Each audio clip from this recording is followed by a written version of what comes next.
నమస్తే HCV news కి స్వాగతం. ముందుగా హెడ్లైన్స్.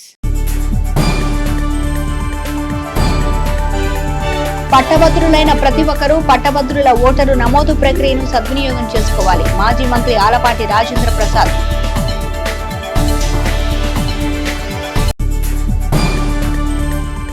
ప్రశాంతంగా సాగిన మున్సిపల్ కౌన్సిల్ సాధారణ సమావేశం ఎజెండాలోని 17 అంశాలను ఆమోదించినట్టు తెలిపిన చైర్పర్సన్ తాడిబోయిన రాధికా రమేష్.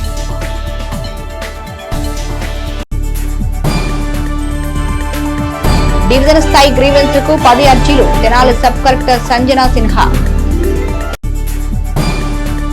పట్టభద్రుల ఓటర్ల నమోదు ప్రక్రియను పట్టభద్రులైన ప్రతి ఒక్కరూ సద్వినియోగం చేసుకోవాలని మాజీ మంత్రి ఆలపాటి రాజేంద్ర ప్రసాద్ తెలిపారు. సోమవారం పట్టభద్రుల ఓటర్ల నమోదు ప్రక్రియ ప్రారంభమైన నేపథ్యంలో మాజీ మంత్రి ఆలపాటి రాజేంద్ర ప్రసాద్ ఓటర్ల నమోదు ప్రక్రియపై తహసీల్దార్ గోపాలకృష్ణ, మున్సిపల్ కమిషనర్ శేషన్నలతో చర్చించారు. మండల తహసీల్దార్ కెవి గోపాలకృష్ణ ఓటర్ల నమోదు ప్రక్రియపై తమకిచ్చిన కార్యాచరణ వివరాలను వివరించారు. సక్రమంగా ఓటర్ల నమోదు ప్రక్రియ నిర్వహించేందుకు తన వంతుగా కృషి చేస్తానన్నారు. అనంతరం మాజీ మంత్రి ఆలపాటి రాజేంద్ర ప్రసాద్ మున్సిపల్ కార్యాలయానికి వెళ్లి కమిషనర్ బి శేషన్నను కలిసి 2025 మార్చిలో నిర్వహించే కృష్ణా, గుంటూరు జిల్లాల పట్టభద్రుల ఎన్నిక ప్రక్రియలో ఓటర్ల నమోదు కార్యాచరణ గురించి చర్చించారు. ఈ సందర్భంగా మాజీ మంత్రి ఆలపాటి రాజేంద్ర ప్రసాద్ మీడియాతో మాట్లాడుతూ రాష్ట్రంలోని కూటమి ప్రభుత్వం 100 రోజుల పాలనలో ప్రజల నమ్మకాన్ని నిలబెట్టుకునే విధంగా స్పష్టమైన విధానాలతో ముందుకు వెళుతుందన్నారు.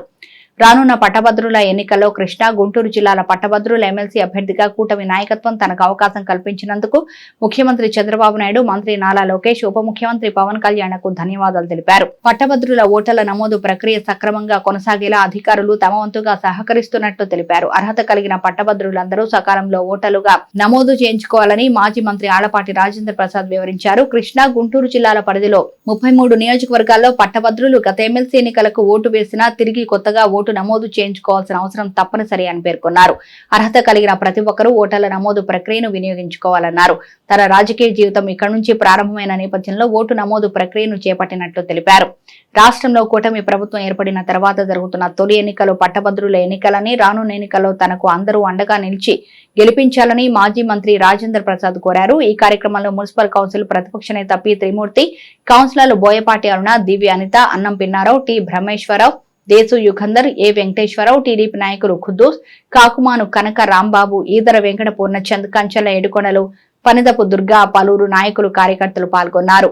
జరగబోతున్నటువంటి కృష్ణా, గుంటూరు పట్టభద్రుల ఎమ్మెల్సీ తెలుగుదేశం పార్టీ మరియు కూటమి బలపరిచిన అభ్యర్థిగా పోటీ చేసే అవకాశం కల్పించినటువంటి చంద్రబాబు నాయుడు గారికి, పవన్ కళ్యాణ్ గారికి, పురంధేశ్వరి గారికి, నారా లోకేష్ గారికి నా హృదయపూర్వకమైనటువంటి ధన్యవాదాలు తెలుపుకుంటాను. నవంబర్ 6 లోపల పట్టభద్రులైన ప్రతి ఒక్కరూ కూడా ఓటర్గా ఆన్లైన్లో కానీ ఆఫ్లైన్లో కానీ ఫామ్ 18 ద్వారా గత ఎమ్మెల్సీ ఎన్నికల్లో ఓటు వేశామని చెప్పి మాకు ఓటు ఉందని చెప్తే ఆ ఓటు చెల్లదు. ప్రతి ఒక్కరూ కూడా ఓటర్గా నమోదు చేసుకోవాల్సినటువంటి అవసరం. 2021 నాటికి ఎవరైతే పట్టభద్రులు అయ్యారో వారందరూ కూడా అర్హులే. 21 ఏళ్ళు నిండిన ప్రతి ఒక్కరు కూడా ఓటరుగా నమోదు చేసుకోవడానికి అర్హులే అని చెప్పి మనం చేసుకుంటా ఉన్నాం. గత ప్రభుత్వం వల్లే వ్యవస్థలను నాశనం చేసి, నిర్వీర్యం చేసి, ప్రజల్ని అభద్రతా భావంలోకి నెట్టి అనునిత్యం అసహనానికి గురయ్యేలాగా ఉన్న పాలన నుంచి ఇప్పుడిప్పుడే మంచి పాలన, మంచి ప్రభుత్వం వైపు ప్రజలు చూస్తున్నారనే దాంట్లో ఎలాంటి సందేహం లేదు అని చెప్పి సందర్భంగా మనం చేస్తూ ఉన్నాం. ఓటుని ఇక్కడి నుంచే నమోదు చేయించుకొని వెళ్ళాలని చెప్పి మరి మన వాళ్ళందరి చేత అటు ఎంఆర్ఓ ఆఫీస్లోనూ ఇటు మున్సిపల్ ఆఫీస్లో ఈ కార్యక్రమానికి నాంది పలకటం జరిగిందని చెప్పి ఈ సందర్భంగా గుర్తు చేస్తూ, ఎన్నికల్లో గెలుపు అనేది ఖాయం. అయితే ఇక్కడ మనం గమనించాల్సిందంటే ప్రతి ఓటు కూడా మన ఓటుగా మలుచుకోవాల్సిన అవసరం, ప్రతి ఓటర్ని నమోదు చేయించుకోవాల్సిన అవసరం. ఈ రెండు కూడా పార్టీ నాయకత్వం మీద, కూటమి నాయకత్వం మీద ఉంది అనే భావంతో ఈ 4 మాటలు మీ ముందు చెప్పడానికి ప్రయత్నించాను. తెనాలి మున్సిపల్ కౌన్సిల్ సాధారణ సమావేశం మున్సిపల్ చైర్పర్సన్ రాధికా రమేష్ అధ్యక్షతన సోమవారం నిర్వహించారు. స్థానిక మున్సిపల్ కార్యాలయంలోని కౌన్సిల్ హాల్లో జరిగిన సమావేశంలో ఎజెండాలోని అంశాలపై సభ్యులు చర్చించారు. స్థానిక మున్సిపల్ కార్యాలయంలోని కౌన్సిల్ హాల్ నందు జరిగిన సమావేశంలో ఎజెండాలోని 18 అంశాలపై అధికార ప్రతిపక్ష సభ్యులు చర్చించారు.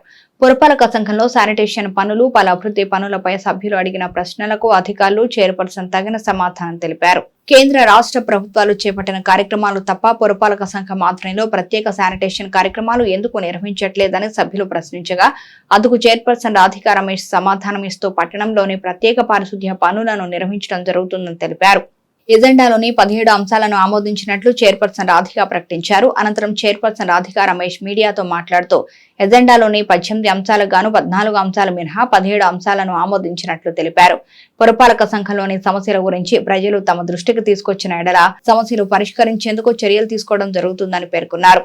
సుందర తెనాలి స్వచ్ఛ తెనాలికి పటిష్ట ప్రణాళికతో ముందుకు వెళ్లడం జరుగుతుందని ఆమె వివరించారు. తొలుత ఇటీవల సాధారణ బదిలీలో భాగంగా తెనాలి పురపాలక సంఘానికి బదిలీపై వచ్చిన అధికారులను, సిబ్బందిని మున్సిపల్ కమిషనర్ శేషన్న కౌన్సిల్ సభ్యులకు పరిచయం చేశారు. ఈ కార్యక్రమంలో commissioner Seshanna, assistant commissioner Lakshmipathi Rao, MHO doctor KH Nirmala, municipal council ప్రత్యక్ష నేత పి త్రిమూర్తి, వైస్ చైర్మన్లు మాలేపాటి హరిప్రసాద్, అత్తోట నాగవేణి, అధికార ప్రతిపక్ష కౌన్సిల్ సభ్యులు, కోఆప్షన్ సభ్యులు పాల్గొన్నారు. మున్సిపల్ స్టాఫ్ దగ్గరగా ప్రతి వార్డులో సెక్రటరీస్ ఉన్నారు, వర్కర్లు ఉన్నారు, ఇన్స్పెక్టర్స్ ఉన్నారు, అధికారులు ఉన్నారు. మరి మీ అందరికీ ఎందుకంటే ఇవాళ తెనాలి పట్టణంలో మరి శానిటేషన్ విషయంలో చాలా అంటే మనం దూషించుకోవడం బాగోదు. మరి అలాంటి పరిస్థితి ఉంది. అలాంటి పరిస్థితులు మనం సరిదిద్దుకోవాల్సిన పరిస్థితుల్లో ఇవాళ ఇలాంటి ప్రోగ్రాంలు తప్పనించి విడిగా తెనాలి పట్టణంలో శానిటేషన్ విషయంలో మున్సిపల్ స్కూల్స్ అటెండర్గా చేసేవాళ్ళు ఉన్నారు సార్. 18 మెంబర్స్ అట్లా బయట పనిచేస్తున్నారు. సో దానివల్ల కూడా శానిటేషన్ అనేది గుర్తుపడుతుంది. సో దీని గురించి కూడా ఆలోచించాల్సిన విషయం సార్. అలాగే ఆస్పాస్లో కూడా 22 మందికి కాదు వేకెన్సీస్ ఉన్నాయి సార్. వేకెన్సీస్ అంటే 60 ఇయర్స్ కంప్లీట్ అయి రిటైర్ అయిన వాళ్ళు కానీ చనిపోయిన వాళ్ళ ప్లేస్లో వాళ్ళ ఫ్యామిలీ మెంబర్స్ పెట్టాలి కానీ ఫైల్ అంతా ప్రాసెస్ ఉన్నది. అది కరెక్ట్గా వర్క్ ఉంటే కనుక మనకి 20 మెంబర్స్ ఆల్రెడీ సెలెక్ట్ చేసి పెట్టుకున్నాం సార్. ఎలక్షన్ కంటే ఉంటే రెండోది పాలసీ డెసిషన్స్.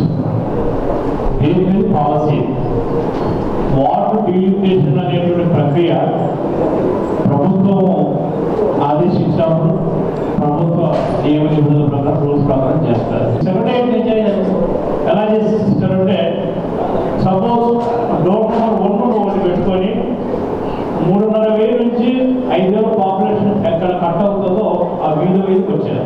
2 సంవత్సరాలు రావచ్చు, లేకపోతే 1.5 రావచ్చు, లేకపోతే ఇంకా ఇలా చెప్పేసి ఉన్నాయి. అదేవిధంగా డీలిమిటేషన్ దగ్గరికి వచ్చే వల్ల మన లోకల్ అడ్మినిస్ట్రేషన్ కన్వీనియన్స్ ప్రకారంగా జాగ్రత్త కండిషన్స్ దృష్టిలో పెట్టుకొని చేసిన ప్రక్రియ. ఈ యొక్క వార్డ్స్ ఏవైతే ఉన్నాయో ఇవి సెన్సెస్ మారినప్పుడు మారుతుంటాయి. బట్ సెక్రటేరియట్ అది ఏదైతే ఉందో అది మారదండి.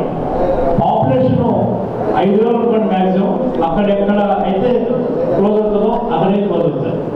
ఈ విషయంలో మనం ఆలోచిస్తున్నాం కాబట్టి సచివాలయం పెట్టారు. వాటికి వార్డు పరిధి మొత్తం కూడా వాళ్ళకి చెప్పారు. అంటే ఒక వార్డుని మొత్తం చూసుకోవాల్సిన పరిస్థితి సచివాలయం. ఇప్పుడు ఆ వార్డు 40,000 పాపులేషన్ అయినప్పుడు 1000 ఓట్లు ఆ పరిధిలో ఎందుకు కలపకూడదు? మనం దాని గురించి మనందరం తీర్మానం చేసి గవర్నమెంట్కి ఎందుకు పంపకూడదు? అలా పంపితే మన నుంచి సజెషన్ వచ్చింది కాబట్టి వాళ్ళు ఆలోచించే అవకాశం ఉంది కదా.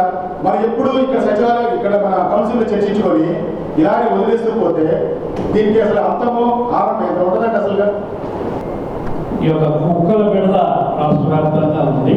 దీనికి సంబంధించినటువంటి ఖచ్చితమైనటువంటి యాక్షన్ ప్లాన్ తోటి మీరు ప్రజలకు దీని మీద చెప్పాలి ఆన్సర్ అనేసి దానికి సంబంధించినటువంటి డేటా మన దగ్గర ఉంది. ఎవరు కూడా శాంక్షన్ ఇచ్చారు స్నేహాన్ని ఏజెన్సీకి. ఇక్కడ ఎటువంటి ప్రాబ్లం ఏంటంటే అన్నీ ఉన్నాయి. మనకేంటంటే ఆ డంప్యార్డ్లో ఆ ఆపరేషన్ థియేటర్లో ఈ వర్షాల వల్ల ఆపరేషన్ థియేటర్ వాటర్ వస్తుంది. దానివల్ల కొంత ఆలస్యమైందండి. అదర్వైజ్ ఇంకా ఈ వర్షాలు తూకం పడ్డాయి కాబట్టి ఆపరేషన్ కార్యక్రమం చేయాలి. ముందుగా అందరికీ నమస్కారం. ఈ రోజున సాధారణ సమావేశం అన్ని అంశాల్లో 14వ అంశం ఒకటి వాయిదా పడింది. 18 అంశాలు కాబట్టి ఒకటి వాయిదా పడతాన 17 అంశాలు ఆమోదించడం జరిగింది. అలానే తెనాల్లో ఎక్కడైనా శానిటేషన్ మీద కానీ ఏదైనా సరే మాకు తెలియచేస్తే తప్పకుండా దాని మీద దృష్టి పెట్టి అక్కడ మేము చేపిస్తామని జరిగింది. అలానే నైట్ రోడ్లు కానీ వార్డుల్లో పర్యటించేటప్పుడు నేను గమనించింది ఏంటంటే ఈ కాలువల సమస్య కానీ రోడ్లు కానీ ఇలాంటి సమస్యలు కలవాట్ల దగ్గర ఇలాంటి వాటర్ అనేది ఆగిపోవడం అది ప్రజలకు ఇబ్బంది కలుగుతుంది. కాకపోతే లేట్ అవ్వచ్చు కానీ సాధ్యమైన వరకు మేము దాని మీద పరిష్కరిస్తామని చెప్పడం జరిగింది. అలానే ప్రజలందరికీ చెప్పేది ఏంటంటే పరిసరాలు శుభ్రంగా ఉంటేనే మన ఆరోగ్యం మనం కాపాడుకుంటాం. అలానే సుందర తెనాల్లాగా తీర్చిదిద్దుకుంటామని కోరుకుంటున్నాం. ప్రజా సమస్యల పరిష్కారానికి ప్రతి సోమవారం నిర్వహించే ప్రజా సమస్యల పరిష్కార వేదికను ప్రజలు సద్వినియోగం చేసుకోవాలని తెనాలి సబ్ కలెక్టర్ సంజన సిన్హా తెలిపారు. సోమవారం స్థానిక కొత్తపేటలోని సబ్ కలెక్టర్ కార్యాలయంలో నిర్వహించిన గ్రీవెన్స్ నందు డివిజన్లోని పలు ప్రాంతాలకు చెందిన ప్రజలు తమ సమస్యలపై అధికారులకు అర్జీలు అందజేశారు.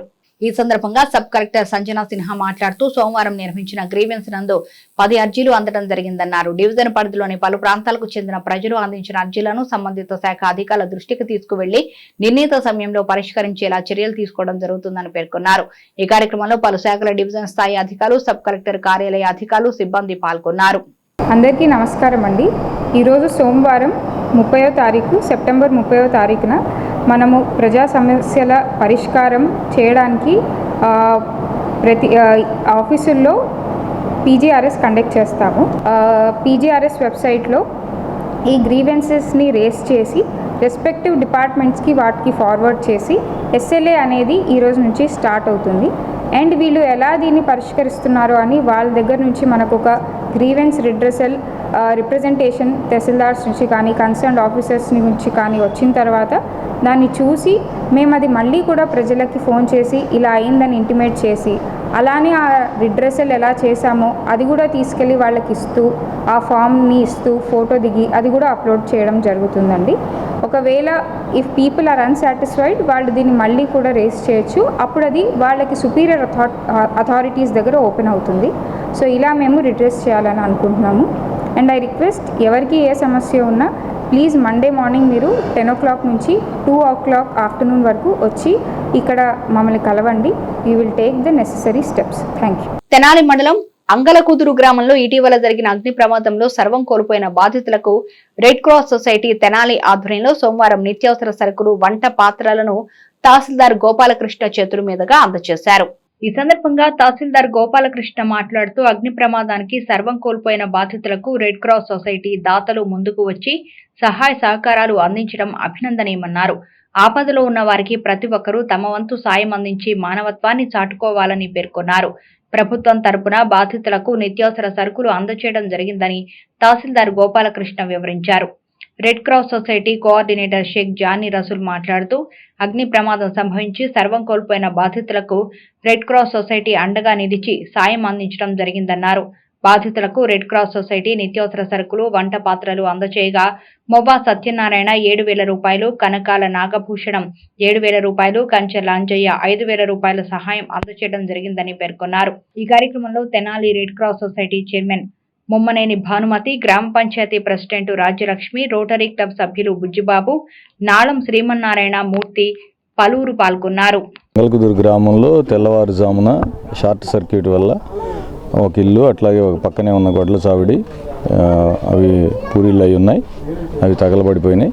రెగ్యులర్గా వాడుకునే వస్తువులతో సహా అన్నీ తగలబడిపోయినాయనే సమాచారం తెలియగానే మనకి ఇక్కడ గ్రామ ఉప సర్పంచ్ నాగభూషణం గారు ఇమీడియట్గా స్పందించి నిన్నే వారికి 7,000 రూపాయల ఆర్థిక సహాయం అందించారని తెలిసింది. వెంటనే నేను మన రెడ్ క్రాస్ చైర్మన్ మాకు తెనాల్లో మంచి ఎప్పుడు సహాయ సహకారిగా ఉండే భానుమతి గారిని సంప్రదించగానే మేడం గారు ఇట్లాంటి విషయాల్లో ఎప్పుడు ఏదున్నా కానీ మేము ఫస్ట్ ఉంటామండి, మాకు ఏదున్నా చెప్పండి అని పోయినసారి కూడా చెప్పారు.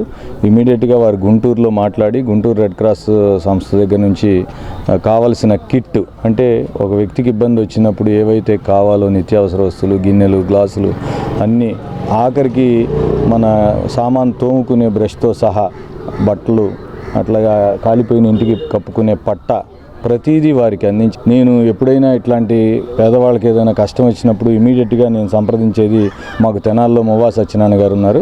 వారిని సంప్రదించగానే వారు కూడా పోయినసారి నాకు చెప్పారు, ఎప్పుడు ఎక్కడ పేదలకు అవసరం వచ్చి కష్టం వస్తే నాకు చెప్పండి, నేను కూడా ఉంటాను అని అన్నారు.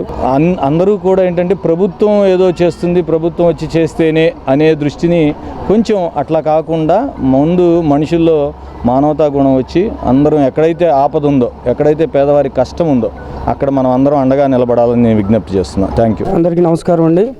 ఇవాళ తెనాలి మండలం అంగల్కుదురు గ్రామంలో 2 పూరీలు దగ్ధమవడం జరిగింది. అగ్ని ప్రమాదపు యొక్క సహాయ సామాగ్రి పంపిణీ చేయడం జరిగింది. దీనికి చేసిన తహసీల్దార్ గారికి, గ్రామ పెద్దలకి, భానుమతి గారికి, శ్రీమన్నారాయణ గారికి అందరికీ ధన్యవాదాలు తెలియజేసుకుంటున్నాను. ప్రజా సమస్యల పరిష్కారానికి ప్రతి సోమవారం నిర్వహించే ప్రజా సమస్యల పరిష్కార వేదికను ప్రజలు సద్వినియోగం చేసుకోవాలని తెనాలి తహసీల్దార్ గోపాలకృష్ణ తెలిపారు. సోమవారం స్థానిక కొత్తపేటలోని తహసీల్దార్ కార్యాలయంలో నిర్వహించిన గ్రీవెన్స్ నందు మండలంలోని పలు ప్రాంతాలకు చెందిన ప్రజలు తమ సమస్యలపై అధికారులకు అర్జీలు అందించారు. ఈ సందర్భంగా తహసీల్దార్ గోపాలకృష్ణ మాట్లాడుతూ సోమవారం నిర్వహించిన గ్రీవెన్స్ నందు ఒక అర్జీ అందడం జరిగిందన్నారు. మండల పరిధిలోని పలు ప్రాంతాలకు చెందిన ప్రజలు అందించిన అర్జీలను సంబంధిత శాఖ అధికారుల దృష్టికి తీసుకువెళ్లి నిర్ణీత సమయంలో పరిష్కరించేలా చర్యలు తీసుకోవడం జరుగుతుందని పేర్కొన్నారు. ప్రజా సమస్యల పరిష్కారానికి స్థానిక శాసనసభ్యులు, రాష్ట్ర మంత్రి నాదెండ్ల మనోహర్ మన తెనాలి యాప్ ను రూపొందించడం జరిగిందని, ఆ యాప్ ను ప్రజలు సద్వినియోగం చేసుకోవాలని సూచించారు. క్షేత్రస్థాయిలోనే సమస్యలు పరిష్కరించేందుకు ఉద్యోగులు కృషి చేయాలని తహసీల్దార్ గోపాలకృష్ణ పేర్కొన్నారు. ఈ కార్యక్రమంలో పలు శాఖల మండల స్థాయి అధికారులు, తహసీల్దారు, కార్యాలయ అధికారులు, సిబ్బంది పాల్గొన్నారు. ఈరోజు తహసీల్దార్ వారి కార్యాలయంలో జరిగిన ప్రజా సమస్యల పరిష్కార వేదికలో మనకి రెవెన్యూ శాఖ నుంచి ఒక అర్జీ అందింది. అది ఇమిటేషన్ కోసం మన తెనాలి అనే పేరుతో ఒక వాట్సాప్ నెంబర్ కూడా మీ అందరికీ షేర్ చేశారు. అట్లాగే కలెక్టర్ గారి కార్యాలయంలో జిల్లా కలెక్టర్ గారు, సబ్ కలెక్టర్ గారి కార్యాలయంలో సబ్ కలెక్టర్ గారు, అట్లాగే ముఖ్యమంత్రి గారి దగ్గర మంత్రులు, ఎమ్మెల్యేలు, ఆనరబుల్ అందరూ కూడా, గౌరవనీయులైన ప్రజాప్రతినిధులు కూడా ప్రతి సమస్యని గ్రీవెన్స్ రూపంలో తీసుకుంటున్నారు. ఈ పనిని సక్రమంగా వినియోగించుకొని వారి సమస్యలను పరిష్కరించుకోవాలని విజ్ఞప్తి. అట్లాగే ఉద్యోగస్తులందరూ కూడా కింద స్థాయిలో మరి ముఖ్యంగా గ్రామ స్థాయిలో పనిచేసే ఉద్యోగస్తులు వారి గ్రామాల్లో ఉన్న సమస్యలను గుర్తించి వాటిని పరిష్కరించేందుకు తగు చర్యలు తీసుకోవాలి. ఉన్నతాధికారుల సహకారం అవసరమైనప్పుడు వారి నోటీస్ కూడా తీసుకెళ్ళి పరిష్కరించే విధంగా కృషి చేయాలి. పబ్లిక్ని కానీ రైతుల్ని కానీ ఆ ఆఫీసులకి ఈ ఆఫీసులకి తిప్పకుండా ఉండాలి. ఎంప్లాయీ అనేవారు ఖచ్చితంగా మనం రైతులకి, పబ్లిక్కి ఫెసిలిటేట్ చేయాలి. అదేవిధంగా నేను ఇన్స్ట్రక్షన్స్ ఇచ్చాం. గౌరవ మంత్రివర్యుల సూచనల మేరకు ప్రతి సమస్యను నిర్ణీత కాల పరిమితిలో పరిష్కరించేందుకు కృషి చేస్తాం. Thank you. గర్భిణీ స్త్రీలు, బాలింతలు, చిన్నారులకు పౌష్టికాహారం అత్యంత ముఖ్యమని, వాటితోనే సంపూర్ణ ఆరోగ్యం లభిస్తుందని వేమూరు శాసనసభ్యులు నక్క ఆనందబాబు పేర్కొన్నారు. వేమూరు నియోజకవర్గం కొల్లూరు మండల పరిషత్తు కార్యాలయంలో సోమవారం ఐసిడిఎస్ ప్రాజెక్టు ఆధ్వర్యంలో పౌష్టికాహార మాసోత్సవాల ముగింపు సభలో ఆయన ముఖ్య అతిథిగా పాల్గొన్నారు. ఈ సందర్భంగా సిడిపిఓ విజయలక్ష్మి అధ్యక్షతన జరిగిన సభలో ఎమ్మెల్యే ఆనందబాబు మాట్లాడుతూ కేంద్ర రాష్ట్ర ప్రభుత్వాల సహకారంతో అంగన్వాడీ కేంద్రాల ద్వారా చిన్నారులు, గర్భిణీ స్త్రీలు, బాలింతలకు పౌష్టికాహారం అందజేయబడుతున్నట్లు తెలిపారు. ప్రతి బిడ్డ, గర్భిణీ స్త్రీ, బాలింతలకు పోషకాహారం అందించేందుకు ప్రత్యేకంగా బాధ్యత తీసుకోవాలని ఆయన సూచించారు. అనంతరం ఈ కార్యక్రమంలో భాగంగా ఏర్పాటు చేసిన స్టాళ్లను ఎమ్మెల్యే ఆనందబాబు పరిశీలించి గర్భిణీ స్త్రీలకు, శ్రీమంతాలు, చిన్నారులకు అన్నప్రాసనం చేసి ఈ కార్యక్రమంలో మాజీ ఎంపీపీలు మైనేని మురళీకృష్ణ, డాక్టర్ కనగాల మధుసూదన్ ప్రసాద్, దోప్పలపూడి కృష్ణ, అంగన్వాడీ సూపర్వైజర్లు, భట్టిప్రోలు జడ్పీటీసీ టి ఉదయ్ భాస్కర్, అంగన్వాడీ కార్యకర్తలు, ప్రముఖులు పాల్గొన్నారు. పిల్లలకి మీరు ఇచ్చేటటువంటి తల్లులు పోషకాహార పదార్థాలు ఇవ్వటం వల్ల ఏ సమయంలో ఏ వయసులో ఏమి ఇవ్వాలి అనే దానివల్లే వాళ్ళ ఎదుగుదల అనేది ఉంటుంది. రక్తహీనత రావచ్చు, లేకపోతే అంగవైకల్యం రావచ్చు, బుద్ధిమాన్యం రావచ్చు, అనేక రకాల ఇబ్బందులు వస్తాయి. ఈ రోజున ఆ ఇబ్బందులు చిన్నపిల్లల్లో ఏర్పడితే వీళ్ళు పెద్ద అయినాక మళ్ళా అవి వాళ్ళ పిల్లల్లో రిపీట్ అయ్యే ప్రమాదం కూడా ఉంటుంది. ఇప్పుడు ఇది ప్రోగ్రామ్ నేను అటెండ్ అయ్యానంటే మిమ్మల్ని అందరినీ ఒక మోటివేట్ చేసే విధానంగా ఉంటుందనే ఉద్దేశంతో రావడం జరిగింది. చిన్న చిన్న పిల్లలు ఉన్నటువంటి కుటుంబాల దాని మీద మరింత ఉత్సాహంగా ముందుకెళ్ళాలనేది మా అందరి కోరిక. మరి మిమ్మల్ని ప్రోత్సహించాల్సిన అవసరం మా మీద ఉంది కాబట్టి మేము ఈరోజు ఈ కార్యక్రమానికి రావడం జరిగింది. తప్పనిసరిగా ఇదే ఉత్సాహంతో మీరు, ఎందుకంటే అనేక ఇబ్బందులు పడ్డారు గత 5 ఏళ్లలో. అంగన్వాడీ టీచర్లు, ఆయాలు నిరవధికంగా మీరు చేసిన ఉద్యమం నాకు తెలుసు. నేను కూడా అనేక ప్రాంతాల్లో మీలో పార్టిసిపేట్ చేసి మీ మద్దతు తెలియజేసిన సందర్భాలు కూడా ఉన్నాయి. కానీ ఆ రోజు ప్రభుత్వం నిమ్మకు నీరెత్తినట్లు వ్యవహరించింది. ఏదైనా మీరు ఒక మంచి ఆలోచనతో ఉన్నటువంటి డిపార్ట్మెంట్గా ఏఐసిడిఎస్ ప్రాజెక్టు ఖచ్చితంగా ఈ వేమూరు నియోజకవర్గంలో మీ అందరికి కూడా మేమైతే మాత్రం వీళ్ళతో ఏ విధంగా ఉన్నా నా వరకు నేను సంపూర్ణంగా మీ అందరికి అన్ని విధాల సహకారాన్ని అందిస్తానని చెప్పి దుగ్గిరాల మండలం కంఠరాజు కొండూరు గ్రామంలో వేంచేసి ఉన్న శ్రీ మహంకాళి అమ్మవారి దేవస్థానం నందు అక్టోబర్ 3 నుంచి 12 వరకు అమ్మవారి దసరా మహోత్సవాలను వైభవంగా నిర్వహించడం జరుగుతుందని ఆలయ కార్యనిర్వహణాధికారి కోగంటి సునీల్ కుమార్ తెలిపారు. సోమవారం ఆయన మీడియాతో మాట్లాడుతూ అమ్మవారి దసరా మహోత్సవాల్లో భాగంగా తొలి రోజు 3న శ్రీ బాలత్రిపుర సుందరీదేవిగా అలంకరణ నిర్వహిస్తామని, అదేవిధంగా 4న గాయత్రీదేవి, 5న శ్రీ కాశీ అన్నపూర్ణాదేవి, 6న శ్రీ భద్రకాళీదేవి, 7న శ్రీ గౌరీదేవి, 8న శ్రీ మహాలక్ష్మీదేవి, 9న శ్రీ సరస్వతీదేవి, 10న శ్రీ దుర్గాదేవి, 11న శ్రీ మహిషాసుర మర్దినీదేవి, చివరి రోజు 12న శనివారం శ్రీ రాజరాజేశ్వరి దేవిగా భక్తులకు దర్శన భాగ్యం కల్పించనున్నట్లు చెప్పారు. భక్తులు ఉత్సవాల్లో విశేషంగా పాల్గొని అమ్మవారిని దర్శించి తీర్థప్రసాదాలు స్వీకరించాలని ఈవో సునీల్ కోరారు. శ్రీ మహంకాళి అమ్మవారి దేవస్థానం కంఠంరాజు కొండూరు గ్రామం దుగ్గిరాల మండలం. కార్యనిర్వహణాధికారిగా గత శుక్రవారం నేను బాధ్యతలు తీసుకుని ఉన్నాను. నా పేరు సునీల్ కుమార్. నేను గతంలో ఉండవల్లి దేవస్థానం గ్రూప్ దేవస్థానం నందు కార్యనిర్వహణాధికారిగా చేసేవాడిని. కమిషన్ గారి ఉత్తర్వుల మేర ఉండవల్లి గ్రూప్ దేవస్థానం నుంచి శ్రీ మహంకాళి అమ్మవారి దేవస్థానానికి గత శుక్రవారం వచ్చి ఇక్కడ బాధ్యతలు స్వీకరించి ఉన్నాను. అలాగే 12-10-2024 వరకు అమ్మవారి దేవస్థానం నందు దసరా నవరాత్రి ఉత్సవాలు మహా ఘనంగా జరుగుతాయి.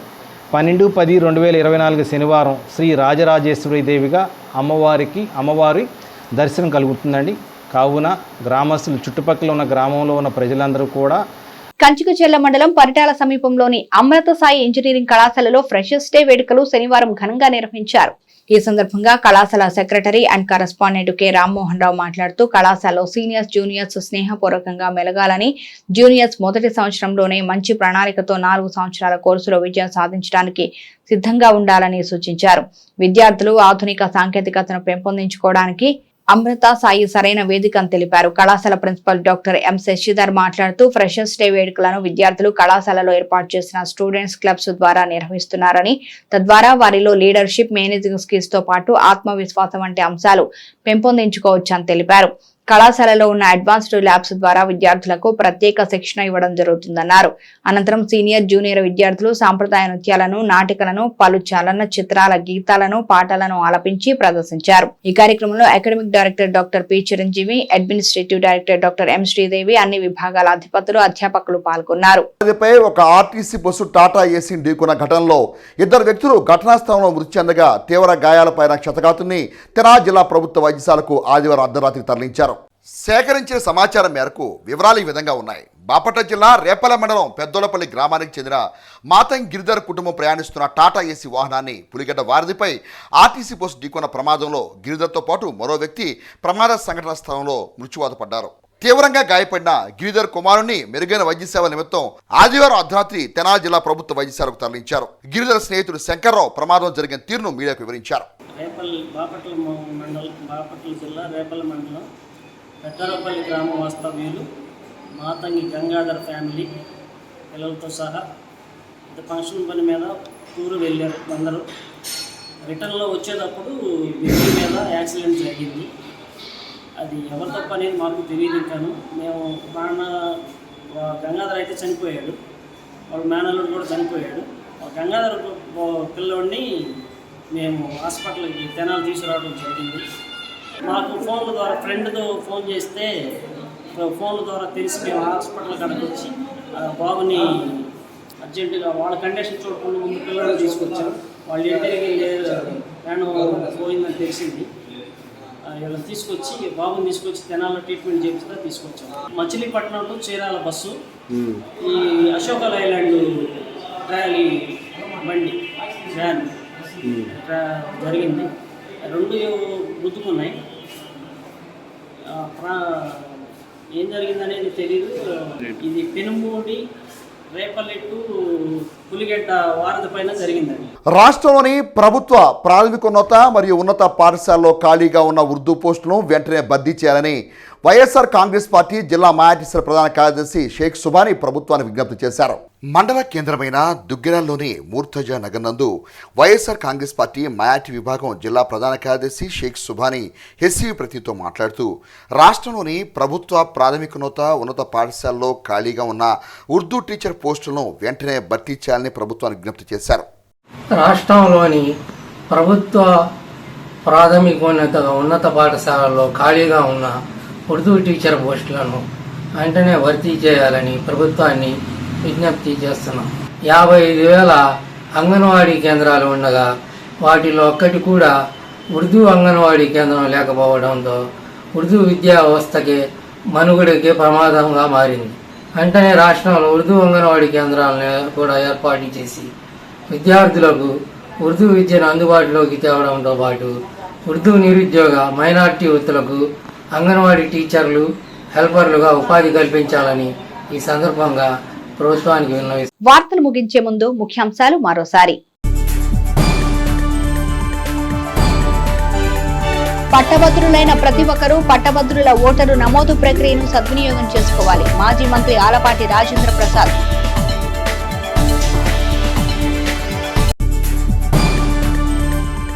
ప్రశాంతంగా సాగిన మున్సిపల్ కౌన్సిల్ సాధారణ సమావేశం ఎజెండాలోని 17 అంశాలను ఆమోదించినట్టు తెలిపిన చైర్పర్సన్ తాడిబోయిన రాధికా రమేష్.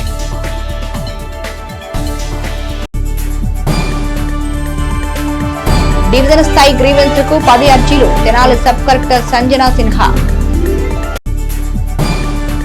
ఇవి బులెటిన్ విశేషాలు. మరో బులెటిన్ మళ్ళీ కలుద్దాం. చూస్తూనే ఉండండి HCV న్యూస్.